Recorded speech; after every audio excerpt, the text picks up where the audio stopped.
Good evening, ladies and gentlemen, all you people out there in YouTube land. Welcome to the show. On today's episode, or tonight, or whenever the hell you're watching this, going to be talking about the Malevolent Creation album Stillborn from 1993.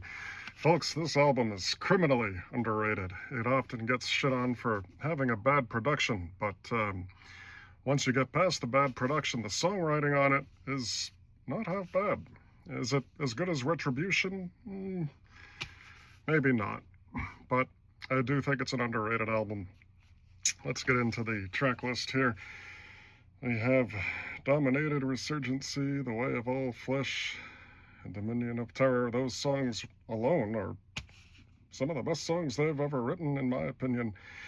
And of course, the title track, which, you know, I'm not a big doom death guy, but that song, I guess it's their attempt at doing doom death, perhaps, or what you might call doom death, and it's a pretty catchy song, the terrible production notwithstanding.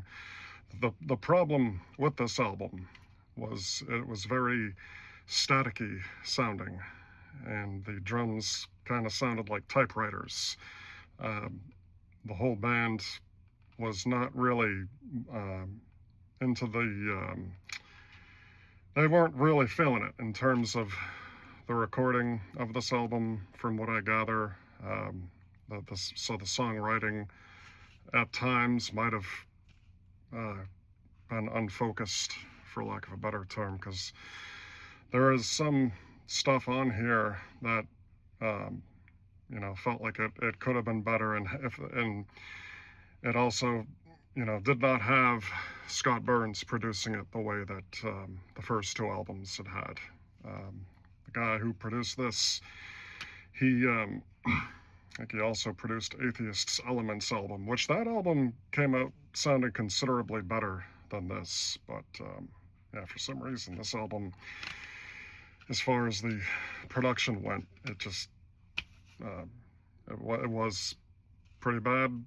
I never had a problem with the album. I got into this album years later, after it had been initially released. So I guess if you'd been around at the time that Retribution was out, and then, you know, to go from that to this, I could see how it might be a disappointment. But like I said, yeah, it is good for the most part. You know, it also has Disciple of Abhorrence, epic song, very triumphant sounding. Genetic Affliction, which is an old song that was actually